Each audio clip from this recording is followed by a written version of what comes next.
हीच विनंती आपल्याला मी करतो. धन्यवाद. जय हिंद, जय महाराष्ट्र. धन्यवाद आदरणीय शिंदे साहेब. खरं तर मी व्यासपीठाची दिलगिरी व्यक्त करतो. आदरणीय शिंदे साहेबांच्या मनोगतानंतर आदरणीय महसूल मंत्री चंद्रशेखरजी बावनकुळे, आदरणीय बावनकुळे साहेब या ठिकाणी मनोगत व्यक्त करतील.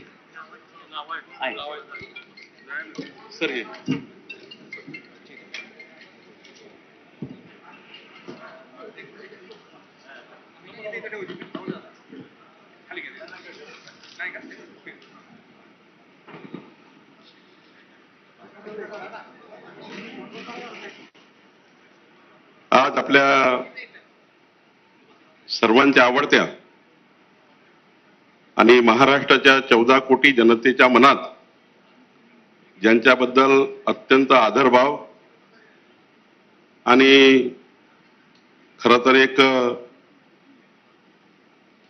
एक मोठा आत्मसन्मान ज्यांच्याबद्दल आहे अशा आदरणीय महाराष्ट्राचे उपमुख्यमंत्री सुनेत्राताई पवारजी यांचा अर्ज भरण्याच्या या कार्यक्रमाला उपस्थित महाराष्ट्राचे पूर्व मुख्यमंत्री आणि आदरणीय राज्याचे उपमुख्यमंत्री शिवसेनेचे अध्यक्ष माननीय श्री एकनाथजी शिंदे साहेब, आपल्या पक्षाचे कार्याध्यक्ष माननीय प्रफुल्लभाई पटेलजी, राष्ट्रवादी काँग्रेसचे प्रदेशाध्यक्ष माननीय सुनील तटकरेजी, मंत्रिमंडळातील सर्व वरिष्ठ मंत्रीगण माननीय छगन भुजबळजी, हसन मुश्रीफजी, दिलीप वळसे पाटीलजी, दत्ता मामा भरणेजी, मकरंदबा पाटीलजी, नरहरी झिरवळजी, बाबासाहेब पाटीलजी, आदित्य तटकरेजी, अण्णाजी बनसोडे, इंद्रजीत नाईक, माणिकरावजी कोकाटे, अनिलजी पाटील, संजयजी बनसोडे, बिरधवजी जगदाळे या व्यासपीठावर अनेक मान्यवर आहे ज्यांचे मी नाव घेऊ शकलो नाही, त्याबद्दल त्यांची क्षमा मागतो. समोरही अनेक मान्यवर बसलेले आहे ज्यांची नाव घेऊ शकलो नाही. खरं तर मी तुमची सर्वांची क्षमा मागतो. आदरणीय सुनेत्राताईची क्षमा मागतो की मी नागपूरहून येता येता थोडा उशीर झाला आणि त्यामुळे शिंदे साहेबांच्या आधी मी पोहोचू शकलो नाही, त्यांचीही क्षमा मागतो.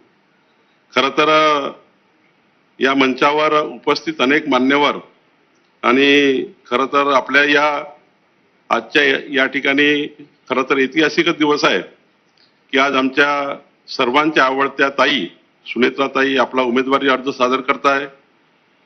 महायुतीच्या नेत्या म्हणून आज त्यांचा आपण उमेदवारी अर्ज भरणार आहोत. खरं तर आज आपल्या सर्वांच्या हृदयावर ज्यांनी राज्य केलं असे महाराष्ट्राचे लोकनेते आणि विकास पुरुष ज्यांच्या शब्दाला राज्याच्या राजकारणामध्ये चांद्यापासून बांध्यापर्यंत वजन होतं आणि आपल्या सर्वांच्या मित्रत्वाची भावना ज्यांच्याबद्दल होती असे राज्याचे पूर्व उपमुख्यमंत्री आपल्या सर्वांच्या परिवाराचे घटक असलेले अजितदादा आज आपल्यात नाही आहे. मी त्यांच्या स्मृतीला वंदन करतो. खरं तर या ठिकाणी आजचा क्षण फार भावनिक आहे. आपल्या सर्वांच्या मनात एकच भावना आहे आणि स्वर्गीय अजितदादाची आठवण आजही आपल्या कुणाच्या मनातून जात नाहीये. पावलापावली अजितदादाची आठवण महाराष्ट्राच्या गडचिरोलीत गेलं तर गडचिरोलीत येतं, अमरावतीत गेलं तर अमरावतीमध्ये येतं. या महाराष्ट्राचा असा कुठला कानाकोपरा नाहीये ज्या ठिकाणी अजितदादा आपल्या सर्वांच्या या महाराष्ट्राच्या जनतेच्या मनात नाहीये. आणि म्हणून या ठिकाणी खरं तर ज्या बारामतीशी, प्रत्येक परिवाराशी, प्रत्येक युवकांशी या ठिकाणी बसलेल्या या बारामतीकरांच्या प्रत्येक जीवनाच्या निगडीमध्ये खरं तर अजितदादाचं घट्ट नातं या ठिकाणी आपल्या सर्वांना माहिती आहे. आणि खरं तर ही सर्व पोकळी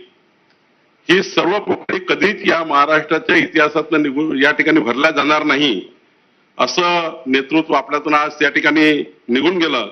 आणि म्हणून खऱ्या अर्थाने ज्या व्यक्तीने आयुष्यभर बारामतीच्या जनतेकरता, शेतकऱ्यासाठी, तरुणासाठी आणि विकासाकरता झोकून दिलं अशा अजितदादांच्या अनुपस्थितीमध्ये आपण हा फॉर्म भरतोय. खरं या घडामोडींकडे आपलं अशाच लक्ष राहील. तुर्तास या बुलेटिनमध्ये इथेच थांबतो.